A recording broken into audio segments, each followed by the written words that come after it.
mukula kokufa bakozo na morgue oza yo moko na kati ya morgue moi si mobali ata mutu alobaka no je t'aime beaucoup aotika yo aoloba te bona la soit à 2 jours ata une seconde pamba na morgue aola so tola yo moko alors makamba nzambe basala no black te makamba royaume de si basala no black te yo oyo olingo pengwa pona omoni comportement basala nzambe zo beto mabaku na bondeli yo zonga na nzela yo po sambela te yamba Yesu Masia lokola nkolo pe mobix na yo izo alipambo lipo na yo biye ya lifelo na biye ya lola esumba maka awa na mabele pa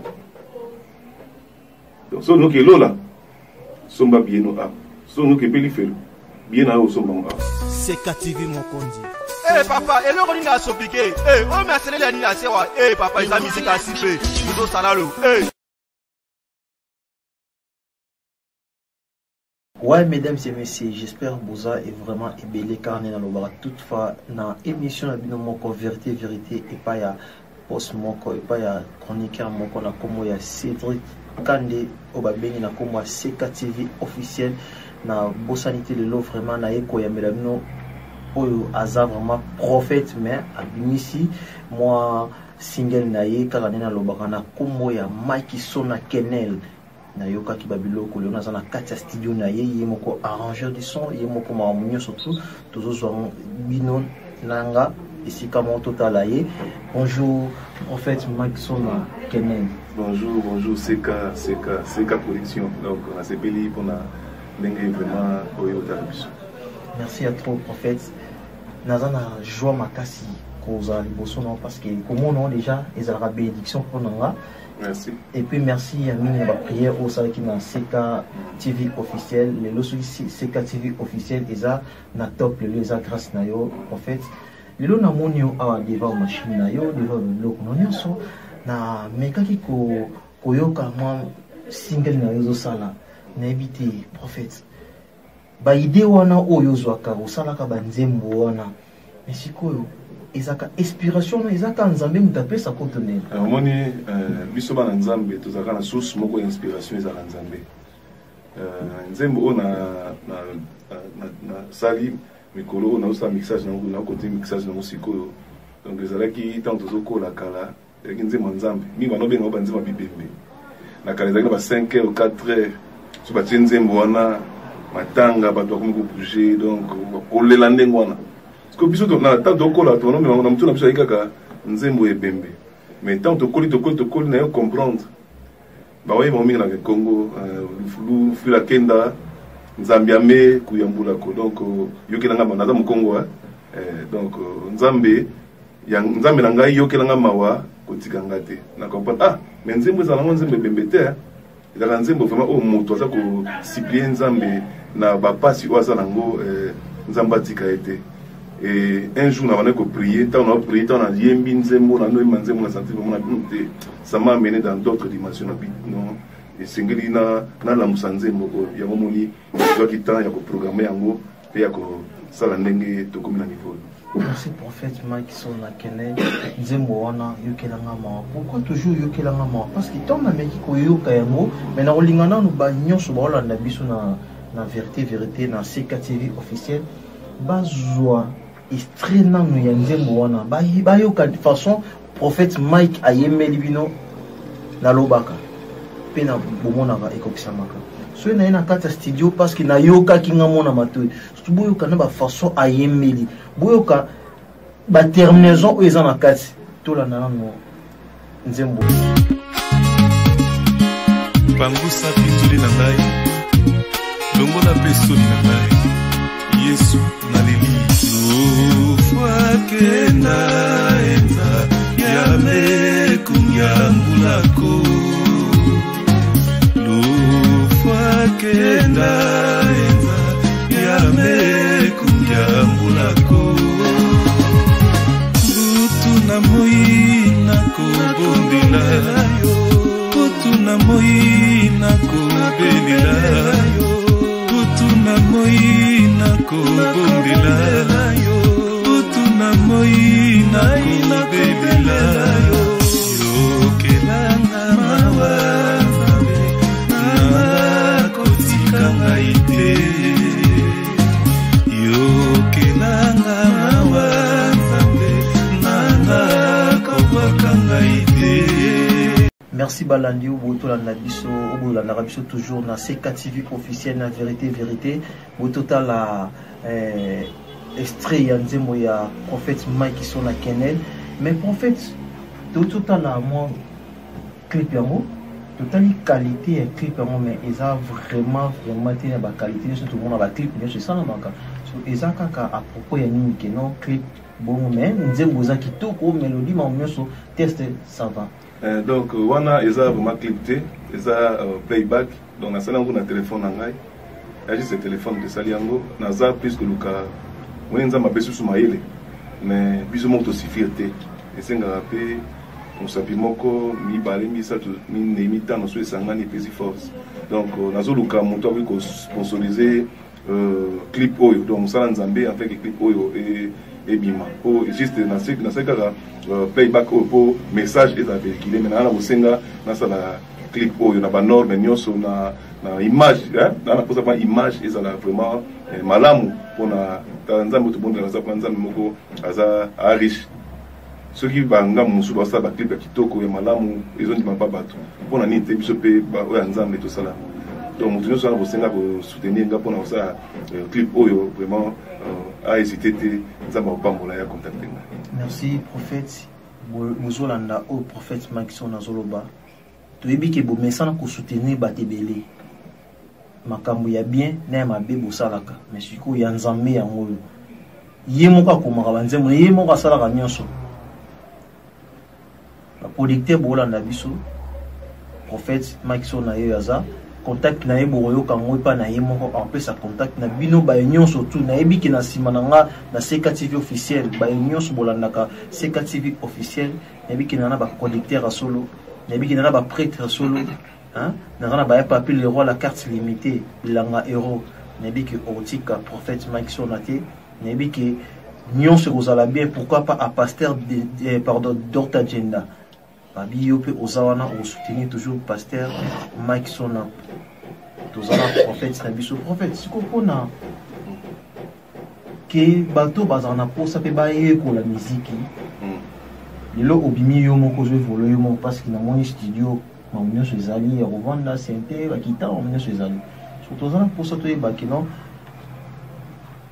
par rapport ya mutu so ni ayema pana yo yeti mwana mwasi mwana mobali akosala nini mpona ko ya ko adere na kati yako porte komeza kofungwama mpona bana nzambe nyonso kosala mosala yo moko osécurité nga na piste ya kosenga ya or ya bato ebele parce que nayebi ke eza makambo mosusu nga esika na okoma esika na osuka mayela moto mosusu ezobana kozala vraiment babienvenu moto nyonso ala kosenga yembaka na ngai donc porte eza kofunga piste kaka nde namona bango te moto awa na mboka oyo namonaka mingi bato bazala plus enfermé moto na kwa na ye oyo eza malamu te nzambe asala biso mpo tozala lisanga donc moto nyonso ayebi koyemba wana bosenga mpe même pas koyemba mpe na nga me bosenga nga mpe na soutenir ye mpe na mosala na ye mpe mpo kende mpe liboso naza wana vraiment maboko ya kofungwama. Ouais, on a bolandi prophète Mike Nenga avec le bas. Mais prophète Mike son nom. Na yo kinzembo. Na yo kemo awa kakati. Na zumota ko yo kamona nzela et pas ya pas. Nazo kani bat bazo yemba ngo. Malgré tout ebimina union sauté. Clip nango non ne samtizano playback. Mais faut que ça soit vérité. Ezaka nzambe mutache lo bokoto ezaka na uto ni sa mon place mon tout le monde rappelé ba to ni ça po banzembo na bango sa ba succès omoni nzembo soki osali eza secret soki nzembo esalami nzambe apesi inspiration et donc soki convaincre na yo moko te et convaincre ba musulte fi badana pa na moko yalo kama banzambe soki yo moko zo vivre en moté ata opesi pa mutu ote mutu parole en imate pourquoi parce que yo moko za na moté donc autre terre pas battu fi badana no et pas na biso moko so na yemba nzembo na sentir déjà que te na problème pour nzamba sala et bande ko pe musu bazo yemba wana moi je crois que nzamba osimba pe nzamba kontie ko simba mitema bato à travers nzembo e ko pambo na bato pe e ko sala ke bato ebele ba mona boko nzamba ba fina pa. Amen. Prophète Mike tozolanda biso moko bozoyoka oyo ezobima kati ya mosala ya nzambe ye moko prophète Mike Sona aza awa toche maboko dinga mo na che maboko na l'Alexa biloko na ye na CKTV officiel maybe prophète na ba sous moi des questions mususu lelo bozoyema tout le monde a bazoyema parce que na profiter en tant que prophète o me ko kotsa maloko muke mais ndeko na biso pe Mike Kalambai to landa affaire na ye na moi sine penyel ayoka ka musique ya frère moko besongolo pakala moi to ça la publicité ezati moi ça monaka amiki koloba abeta ki moi sine letsa bomaye na sima nango to komona leki ya Mike Kalambai a publié les autres à la réseaux sociaux toutefois à lobby que non eza yé abima qui na moi si yande konayo en tant que mosala nzambe est-ce que eloko ya lobby devant tout le monde est-ce que ekoko sala que non moi si yande konayo marié à cause de eloko moko bimana ye yo ne konayo ba publier mais à l'équipe sur les réseaux sociaux lui que non eza moi si ya frère na est-ce que c'est là yo conseil no ko pesa na ba sala nzambe ba hembi la nzambe ngai je se conseille na kopesa pour d'abord un na ba principe mon azanango bilo makamba batu na kota te et puis na ngape ko mettre mon ngate na makambo susu conseil juste na kopesa pas ya basala nzambe basala nzambe donc muna mudazo imela nzambe aza toujours musala nzambe donc conseil na kopesa Yesu Kristo kalate alinga zonga to bonga na pitema na biso juste conseil moi donc à part wana za maloso lo batte. Merci prophète. Pour qui vient mon corps, Babi Kalaté, Jésus Christ, Alina Zoma. Prophète, si vous avez pour mon tour, aya kosa programmation na kati ya studio, que mon tour Alina lo matam sur ville moko beto pays moko boye otozana bango tout autour awa.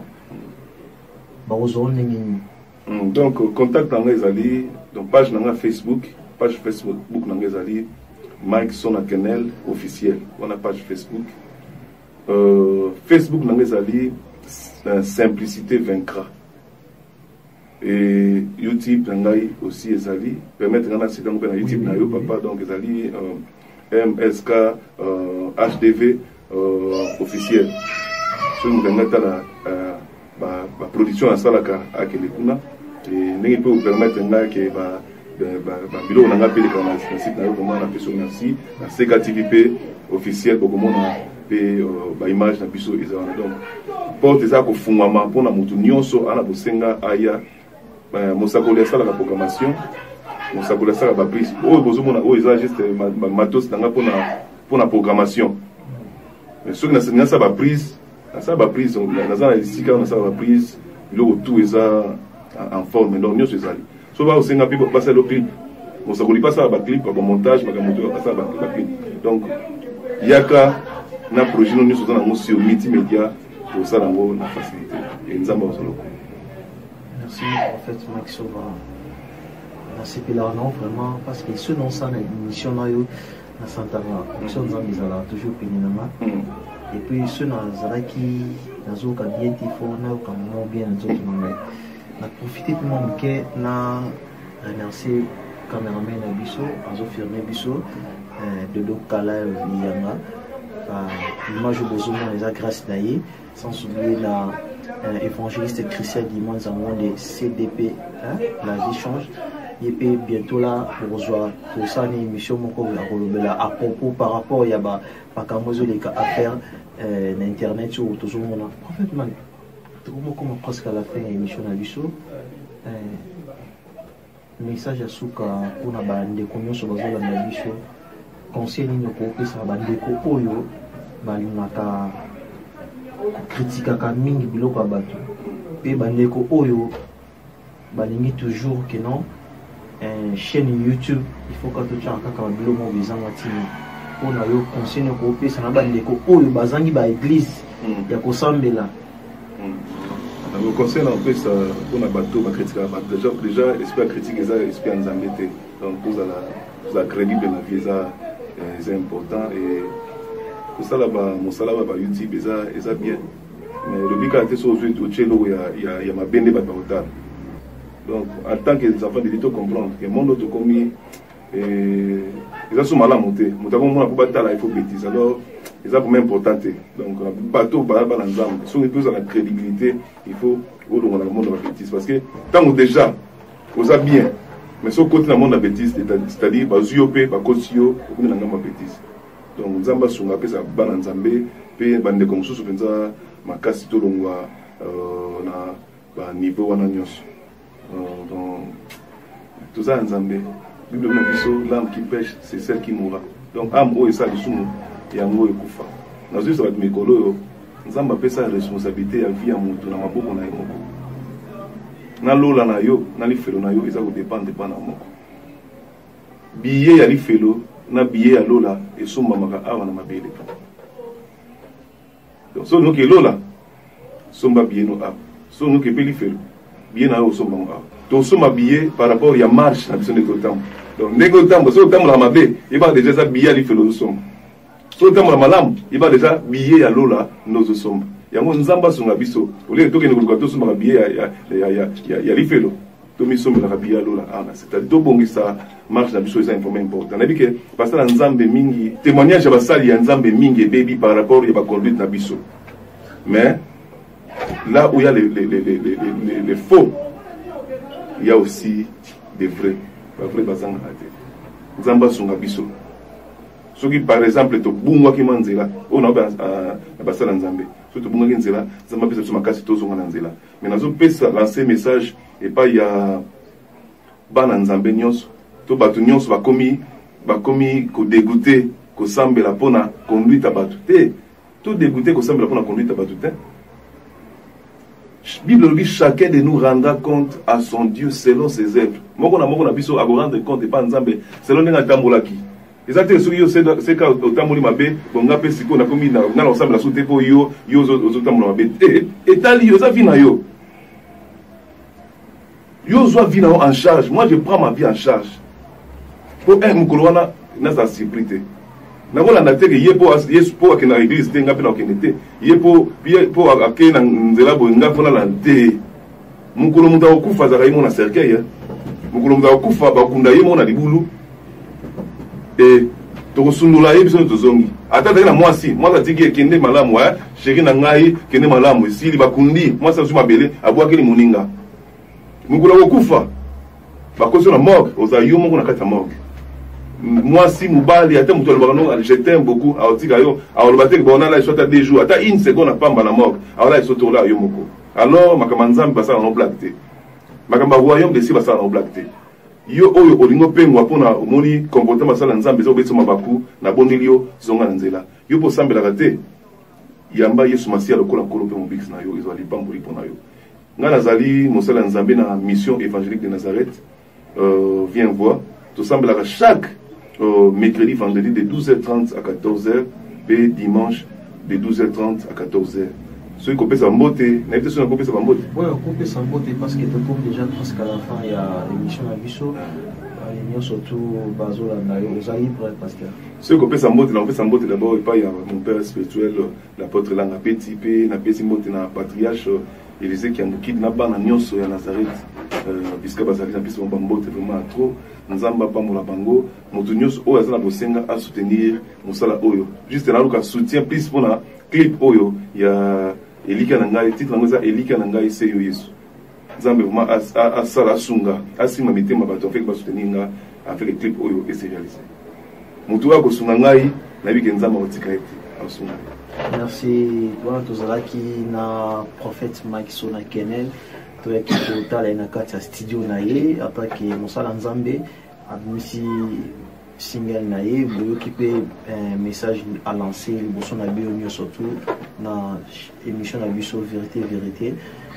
Merci à mingi na bayi surtout au boss na rappé CKTV officiel, pourquoi pas à mon manager à moi Dodo Kala Yanga, pourquoi pas à Muzombo droite balobi international balobi yepe azak conseiller toujours la carte CKTV officiel, pourquoi pas na Docteur Genda, Maman Gisèle Genda, pourquoi pas na ya Papi le Roi la carte limitée, na Bossanité Narcisse, si c'est Banzadio, papa na Narta, sans oublier petit nanga j'ai trop yombe mon batete là na saluer mon pasteur à moi Gustave Tarsonga Dorkisis na Congo, sans oublier église nanga Nazareth, il y a prophète Mike Sona, pourquoi pas na évangéliste Christian dimanche à Bambota trop na l'indrabino mingi. Bye bye tokutani malasima, au revoir. C'est KTV mon kondi. Eh papa, et le roni na sopike. Eh, oh mais c'est les nina sewa. Eh papa, ils a mis c'est cassé. Nous au salalo. Eh